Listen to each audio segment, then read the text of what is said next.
18వ సంకీర్తన మనం చూసినట్టుగైతే ఈ 18వ సంకీర్తన భక్తుడైన దావీదు రచించినట్లుగా మనం చూస్తూ ఉన్నాం. భక్తుడైన దావీదు సంకీర్తన రచిస్తూ ఆ పైన ఫుట్నోట్లో మనం కానీ చూసినట్లయితే అతని శత్రువులందరి చేతిలో నుండి, సౌలు చేతిలో నుండి యెహోవా అతన్ని తప్పించిన దినమున దావీదు ఈ గీత వాక్యము చెప్పి యెహోవాను స్తోత్రించి అతడు ఇట్లా నేను చూడండి. ప్రియమైనటువంటి దేవుని బిడ్డలారా, దావీదు జీవితంలో మనం చూసినట్టుగైతే ఆయన ప్రాణం కాపాడుకున్న తర్వాత దావీదు చేతుల నుండి, సౌలు చేతుల నుండి, శత్రువుల చేతుల నుండి తన ప్రాణాన్ని రక్షించిన దేవునికి ఆయన స్తుతులు చెల్లిస్తూ ఉన్నాడు. ప్రేమైనటువంటి దేవుని బిడ్డలారా, చక్కగా దావీదు భక్తుడు దేవుని స్తుతిస్తూ ఉన్నాడు, దేవుని ఆరాధిస్తూ ఉన్నాడు, దేవుని మహిమపరుస్తూ ఉన్నాడు. ప్రేమైనటువంటి దేవుని బిడ్డలారా, అందుకని ఆ మొట్టమొదటి వచనంలో మనం కానీ చూస్తే, యెహోవా నా బలమా నేను నిన్ను ప్రేమించుచున్నాను. చక్కగా దావీదు భక్తుడు దేవుణ్ణి అడుగుతూ ఉన్నాడు, అయ్యా నా బలము నువ్వే. ఈ లోకంలో ఎంతమంది శత్రువులు ఉన్నా, ఎంతమంది నా మీద దాడి చేసినా, ఎంతమంది నా మీద వ్యతిరేకముగా ఉన్నా, నువ్వు నన్ను రక్షించగలవు దేవుడు తండ్రి నాయన, నువ్వు నన్ను రక్షించగల సమర్థుడు ప్రభు అని దావీదు తన జీవితంలో దేవుణ్ణి స్తుతిస్తూ ఉన్నాడు, దేవుణ్ణి మహిమపరుస్తూ ఉన్నాడు, దేవుని ఆరాధిస్తూ ఉన్నాడు. ప్రేమైనటువంటి దేవుని బిడ్డలారా, అందుకని దావీదు తన జీవితంలో అంటున్నాడు దేవుణ్ణి, నీవే నా బలము ప్రభువా. అయా ఈ లోకములో లోకానుసారమైన, అయా నాయన శరీరానుసారమైన బలము నాకు ఉండొచ్చు కానీ, అయా నాకు ఆత్మీయానుసారముగా ఈ లోకాన్ని జయించాలి అంటే, ఈ లోకములో శత్రువులను ఎదుర్కోవాలి అంటే, అయ్యా నీ బలము కావాలి ప్రభు అని దేవుని స్తుతిస్తూ ఉన్నాడు. ప్రియమైనటువంటి దేవుని బిడ్డలారా, అందుకంటున్నాడు, యెహోవా నా బలమా నేను నిన్ను ప్రేమించుచున్నాను. దేవుని ప్రేమిస్తూ ఉన్నాడు. ఎందుకంటే ఆయన తన జీవితంలో ఎక్కడికి వెళ్ళినా కూడా ఆయనకి ఎప్పుడు కూడా అపజయం అంటూ లేదు. ప్రియమైనటువంటి దేవుని బిడ్డలారా, ఎప్పుడు జయాన్ని పొందుతున్న వాడుగా ఉన్నాడు. తన పరిపాలన కాలం అంతట్లో కూడా ఆయన ఎప్పుడైతే ఆ గొర్రెల దొడ్డు నుండి బయటికి తీసుకువచ్చినాడో దావీదు తన జీవితంలో అక్కడి నుండి కూడా జయాలు పొందుకుంటూనే ఉన్నాడు. ప్రియమైనటువంటి దేవుని బిడ్డలారా, ప్రతి అననుకూల పరిస్థితిని ఎదుర్కొంటూ దేవుని సన్నిధిలో ఆయన దేవుని నీతో మాట్లాడుతూ ఉన్నాడు, అయ్యా నీవే నా బలము ప్రభువా, అందుకనే నేను నిత్యము నిన్ను ప్రేమిస్తూ ఉన్నాను ప్రభు అని దేవుణ్ణి ప్రేమిస్తూ ఉన్నాడు. ప్రేమైనటువంటి దేవుని బిడ్డలారా, అందుకనే ఆయన రేయి మొదటి జాము నుండి కూడా 7 మార్లు దేవుని స్తుతిస్తూ ఉన్నాడు, దేవుని ఆరాధిస్తూ ఉన్నాడు. ప్రేమైనటువంటి దేవుని బిడ్డలారా, మనం కూడా దేవుని సన్నిధిలో దేవుని మనం స్తుతించగలిగితే, దేవుని మనము ప్రేమించగలిగితే, దేవుని ఆరాధించగలిగితే, దేవుని కొరకు మనం జీవించగలిగితే, ఎన్ని కష్టాలు, ఎన్ని శ్రమలు, ఎన్ని అననుకూల పరిస్థితులు వచ్చినా కూడా దేవుడు నిన్ను కాపాడుతాడు, నిన్ను బలపరుస్తాడు, నిన్ను మంచి ఉన్నతమైన స్థితిలో దేవుడు ఉంచడానికి దేవుడు సిద్ధంగా ఉన్నాడు. ప్రేమైనటువంటి దేవుని బిడ్డలారా, అందుకని 2వ వచనం మనం కానీ చూస్తే, యెహోవా నా శైలము, నా కోట, నన్ను రక్షించువాడు, నా కేడెము, నా రక్షణ శృంగము, నా ఉన్నత దుర్గము, నా దేవుడు, నేను ఆశ్రయించి ఉన్న నా దుర్గము. చూడండి ఎన్ని దేవునికి ఎన్ని పేర్లు ఉన్నాయో చూడండి. ప్రియమైనటువంటి దేవుని బిడ్డలారా, దావీదు జీవితంలో దావీదును రక్షించిన దేవుడు మరి ఎంతగా దేవుని స్తుతిస్తూ ఉన్నాడు అంటే, మరి ఆయన లెక్కకు మించిన స్తుతులు దేవుని సన్నిధిలో ఆయన బయలుపరిచినట్టుగా మనం చూస్తూ ఉన్నాం. ప్రియమైనటువంటి దేవుని బిడ్డలారా, అందుకని అంటున్నాడు, యెహోవా నా శైలము, నా కోట, నన్ను రక్షించువాడు, నా కేడెము, నా రక్షణ శృంగము, నా ఉన్నత దుర్గము, నా దేవుడు. చూడండి ఎన్ని మరి దేవుని సన్నిధిలో మనం చూసినట్టుగైతే ప్రియమైనటువంటి దేవుని బిడ్డలారా, దేవుని మనము స్తుతించే వారిగా ఉండాలి, ఎల్లప్పుడూ దేవుని మనము ఆరాధించే వారిగా ఉండాలి, ఎల్లప్పుడూ దేవుని మనం ప్రేమించే ప్రేమైనటువంటి దేవుని పెట్టారా? నువ్వు కానీ దేవుని స్తుతించగలిగితే, ఎల్లప్పుడూ దేవుని ఆరాధించగలిగితే, ఎల్లప్పుడూ దేవుని కొరకు నువ్వు జీవించగలిగితే, ఎల్లప్పుడూ దేవుని ప్రేమ కొరకు నువ్వు ఎదురు చూడగలిగితే, ఎల్లప్పుడూ దేవుని స్తుతులకు పాత్రుడని దేవుడి మీద ఆధారపడగలిగితే, దేవుడు నిన్ను కూడా ఆ విధంగా దేవుడు ఒక ఉన్నతమైన స్థితిలో ఉంచేదని దేవుడు సిద్ధంగా ఉన్నాడు. ప్రేమైనటువంటి దేవుని బిడ్డలారా, అందుకని చక్కని మాటలు దేవుడు బయలుపడి, నా కేడము, నా రక్షణ శృంగము, నా ఉన్నత దుర్గము నా దేవుడు, నేను ఆశ్రయించి ఉన్న నా దుర్గము. చూడండి, దుర్గము ఒక కోట లాంటి మరి దేవుడు నాకు ఉండగా నాకు ఈ లోకంలో భయం లేదు అని మరి దావీదు భక్తుడు అంటూ ఉన్నాడు. ప్రియమైనటువంటి దేవుని బిడ్డలారా, దేవుని సన్నిధిలో బ్రతుకుతూ ఉన్న మనము ప్రియమైనటువంటి దేవుని బిడ్డలారా, మరి చక్కగా దేవుడు మాట్లాడుతూ ఉన్నాడు.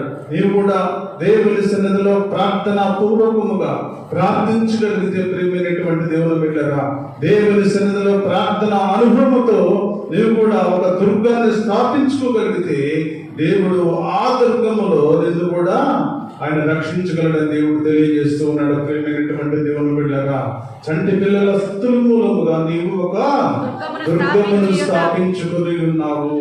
నీవు కూడా స్తుతిస్తే, నువ్వు కూడా ఆరాధిస్తే, నువ్వు కూడా దేవుని ప్రేమించగలిగితే, నువ్వు కూడా దేవుని సన్నిధిలో బ్రతకగలిగితే, నువ్వు కూడా దేవుణ్ణి ఆ దుర్గముగా ఏర్పరచుకోగలిగితే, ఎల్లప్పుడూ దేవుడు నిన్ను కాచి కాపాడతాడు.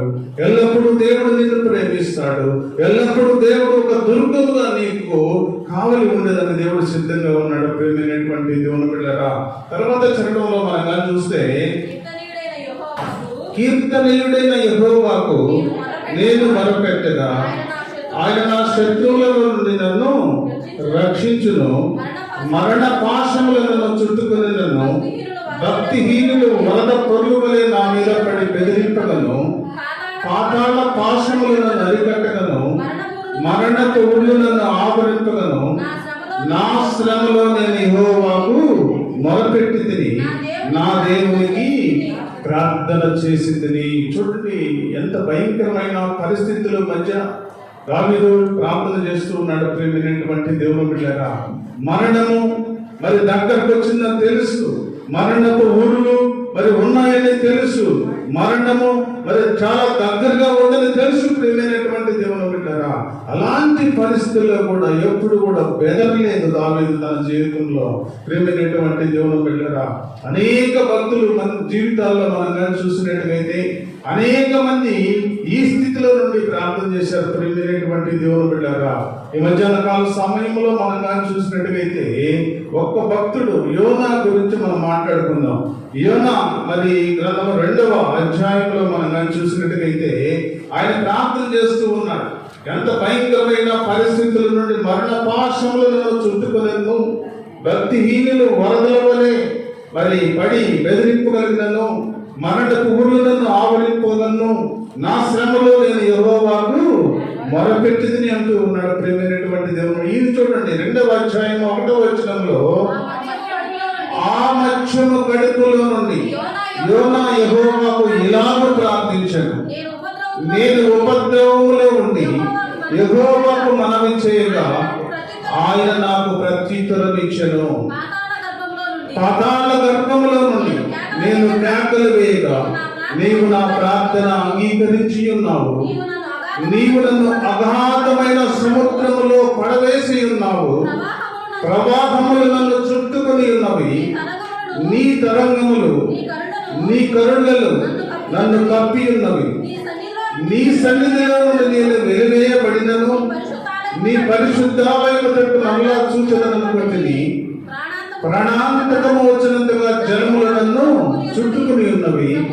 సముద్రగాధములు నన్ను ఆవరించి ఉన్నవి. సముద్రపు నాచు నా తలకు చుట్టుకుని ఉన్నది.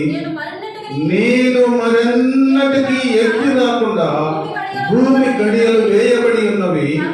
పర్వతముల పునాదుల్లోనికి నేను దిగి ఉన్నాను. నా దేవా యెహోవా, నీవు నా ప్రాణము కూపములో నుండి పైకి రప్పించి ఉన్నావు. కూపములో నుండి నా ప్రాణము నాలో మూర్ఛిల్లగా నేను యెహోవాను జ్ఞాపకము చేసుకుంటుని. చూడండి, భయంకరమైన సిచ్యువేషన్ అది. భయంకరమైన పరిస్థితులు, ప్రియమైనటువంటి దేవుని బిడ్డలారా, ఎంత భయంకరమైన పరిస్థితులు అంటే సముద్రంలో పడవేయబడ్డాడు. ఎత్తి ఆయన ఆ ఓడలో నుండి తీసి ఎత్తి సముద్రంలో పడేశారు. ఒక ఓడ సముద్రంలో నడవాలి అంటే ఒక సుమారు 3-4 కిలోమీటర్ల లోతు ఉంటేనే ఆ సముద్రంలో ఓడ ప్రయాణం చేస్తుంది. ప్రేమైనటువంటి దేవుని బిడ్డలారా, లేకుంటే ఒడ్డున ఆ ఓడలు ప్రయాణం చేయవు. ఆ ఓడ బరువు కొన్ని లక్షల టన్నులు ఉంటుంది. ప్రియమైనటువంటి దేవుని బిడ్డలారా, అలాంటి ఓడలో నుండి యోనాను ఇసిరి కింద పడేశారు. కింద పడేసినప్పుడు సముద్రంలో పడిపోయాడు.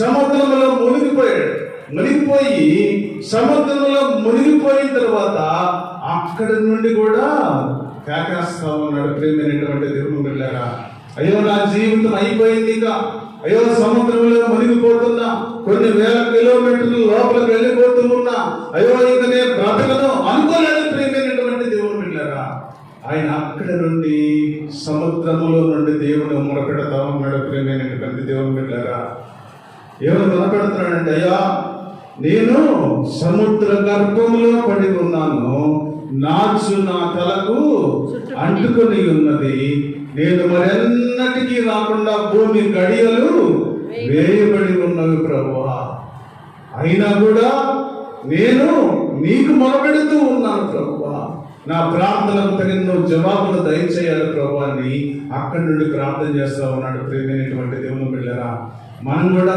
మన జీవితంలో ప్రియమైనటువంటి దేవుని బిడ్డలారా, పెద్ద పెద్ద శోధనలు వచ్చినప్పుడు, పెద్ద పెద్ద కష్టాలు వచ్చినప్పుడు, పెద్ద పెద్ద అననుకూల పరిస్థితులు వచ్చినప్పుడు, దుఃఖము, వేదన, ఆవేదన, అననుకూల పరిస్థితులు మనకు కలిగినప్పుడు మనం దేవుని వైపు మనం కూడా చూడగలిగితే, ప్రేమైనటువంటి దేవుని బిడ్డలారా, దేవుడు నీ ప్రార్థనకు కూడా జవాబిస్తాడు. ప్రేమైనటువంటి దేవుని బిడ్డలారా, నీ ప్రార్థనకు దేవుడు జవాబిస్తాడు.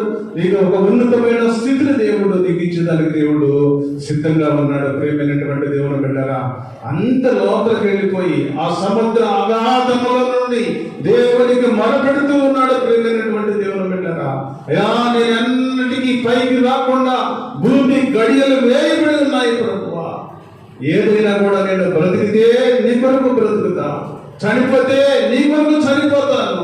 అయ్యా నీ మాట పెడచెవిన పెట్టడం వల్ల, అయ్యా నీ మాట వినకపోవడం వల్ల, అయ్యా నీ మాటకు ఎదురు చెప్పడం వల్ల నాకు ఈ ఉపద్రవం వచ్చింది ప్రభువా అని ప్రార్థన చేస్తున్నాడు అక్కడ. ఎందుకంటే యోనా ఏమని చెప్పాడు, నువ్వు నినివే పట్టణానికి వెళ్ళి నువ్వు సువార్తను ప్రకటించు, వారికి ప్రార్థన చెయ్యి అన్నప్పుడు, నినివే పట్టణానికి వెళ్తే నన్ను చంపేస్తారేమో ప్రభువా, నినివే పట్టణానికి వెళ్ళి నేను బ్రతికి తిరిగి రానేమో ప్రభువా, దేవుని మాటకు లోబడలేక ఆయన తర్షీషుకు వెళ్ళే వాడెక్కడ. ప్రియమైనటువంటి దేవుని బిడ్డలారా, పరిశుద్ధ బైబిల్ గ్రంథంలో దేవుని మాట లోబడడం వల్ల ప్రజలకు శ్రమ కలుగుతుందని దేవుడు చెప్తామంటే, మరి పరిశుద్ధుడైన మరి ఆ భక్తుడు అది మరిచిపోయి దేవుని మాటకు లోబడకుండా ఆయన తర్షీషు వెళ్ళే వాడెక్కడ. ప్రియమైనటువంటి దేవుని బిడ్డలారా,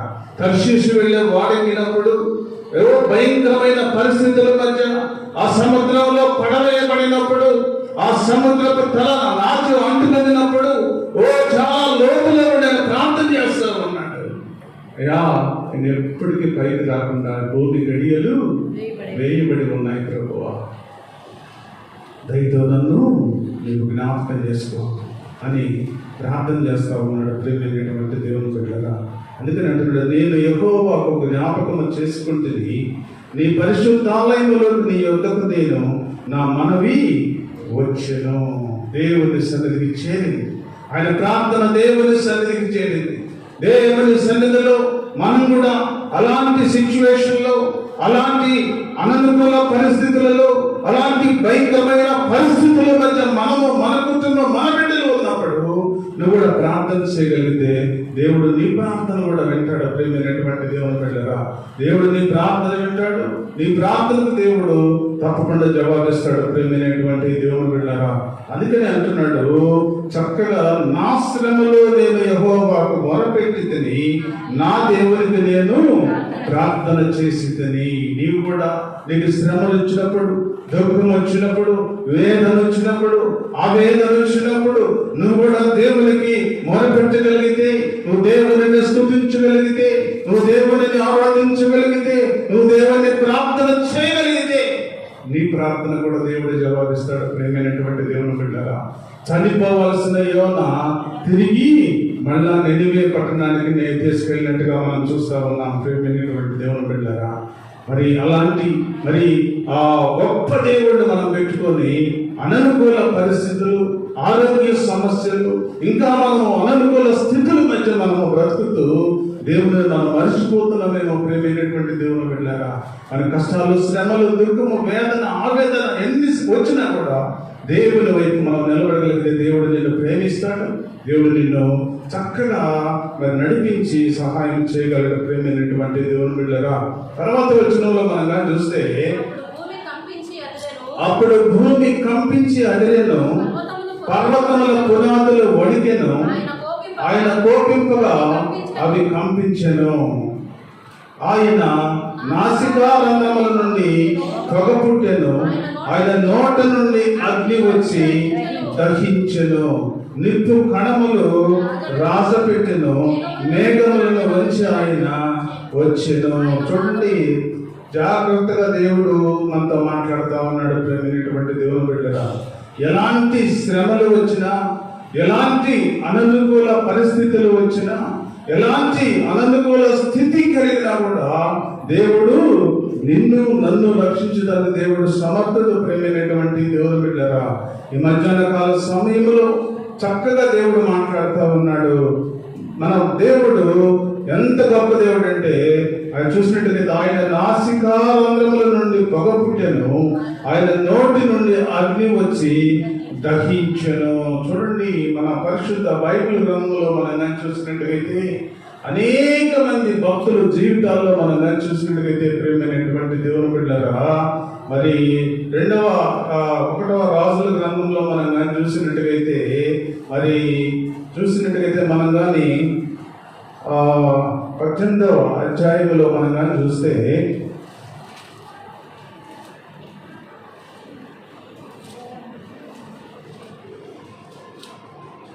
పద్దెనిమిదవ అధ్యాయము 21వ వచనంలో మనం కానీ చూస్తే, ఏలియా జనులందరి దగ్గరకు వచ్చి, ఎన్నాళ్ళ మట్టుకు మీరు 2 తలంపుల మధ్య తడబడుచుందరు, యెహోవా దేవుడైతే ఆయనను అనుసరించుడి, బయలు దేవుడైతే వారిని అనుసరించుడి ప్రకటన చేయగా, జనులు అతనికి ప్రత్యుత్తరముగా ఒక్క మాటైనను పలుకకపోయేది. అప్పుడు ఏలియా, యెహోవాకు ప్రవక్త అయిన వారిలో నేను ఒకడినే శేషించి ఉన్నాను, అయితే బయల ప్రవక్తలు 450 మంది ఉన్నారు. చూడండి, ఎంతమంది ఉన్నారంటే, ఏలియా ఒక్కడే నిలబడి ఉన్నాడు. అక్కడ ఏలియా ఒక్కడే నిలబడి ఎంతమంది సమాధానం చెప్తూ ఉన్నాడు? 450 మందికి సమాధానం చెబుతా ఉన్నాడు. ప్రేమైనటువంటి దేవుని బిడ్డలారా, దేవుని శక్తి ముందు ఎంతమంది ఉన్నా, దేవుని ఆ శక్తి ముందు ఎంతమంది ప్రజలు, ఎంతమంది బయలు ప్రవక్తలు ఉన్నా కూడా అది దేవునికి ఇష్టం లేదని దేవుడు సెలవిస్తా ఉన్నాడు. ప్రేమైనటువంటి దేవుని బిడ్డలారా, 28వ వచనంలో మనం కానీ చూస్తే, వారు గట్టిగా కేకలు వేయచ్చు, రక్తము కారు మట్టుకు తన మర్యాద చొప్పున కత్తులతో, శస్త్రములతో తమ దేహమును కోసుకొని చూడదు. ఆ ప్రకారము మధ్యాహ్నమైన తర్వాత అస్తమయ నైవేద్యం అర్పించే సమయం వరకు వారు ప్రకటన చేయించు వచ్చిరి గాని మాట అయినను, ప్రత్యుత్తరమిచ్చే వాడైనను, లక్ష్యము చేసిన వాడైనను లేకపోయినను. 450 మంది. ఆ 450 మంది దేవుని శక్తి ముందు నిలబడ్డారు. ప్రియమైనటువంటి దేవుని బిడ్డలారా, ఒక దేవుని శక్తి ముందు నిలబడి కత్తులతో కోసుకుంటున్నారు, వారికి ఇష్టం వచ్చినట్టు మాట్లాడుకుంటున్నారు, ఇష్టానుసారమైన మాటలతో వారు చెలరేగిపోతూ ఉన్నారు. ప్రియమైనటువంటి దేవుని బిడ్డలారా, అయితే వారు ఏమి చేయలేని పరిస్థితి, నిస్సహాయ పరిస్థితిలో వారు ఉన్నట్టుగా మనం చూస్తా ఉన్నాం. ప్రియమైనటువంటి దేవుని బిడ్డలారా, అదే 37వ వచనంలో మనం కానీ చూసినట్టుగైతే, యెహోవా నా ప్రార్థన ఆలకించుము. యెహోవావైన నీవే దేవుడవై ఉన్నావనియు నీవు వారి హృదయములు నీ తట్టుకు తిరిగి చేయువనియు నీ జనులకు తెలియజేయనట్లుగా నా ప్రార్థన అంగీకరించుము. అతడు ఇలాగూ ప్రార్థన చేయుచుండగా యెహోవా అగ్ని దిగి దహన బలి పశువులను కట్టెలను రాళ్లను గుగ్గిని దహించి కందకమందున నీళ్లను ఆడిపోజేసెను. అంతట జనులందరూ దానిని చూచి సాగిలపడి యెహోవాయే దేవుడు, యెహోవాయే దేవుడని కేకలు వేసిరి.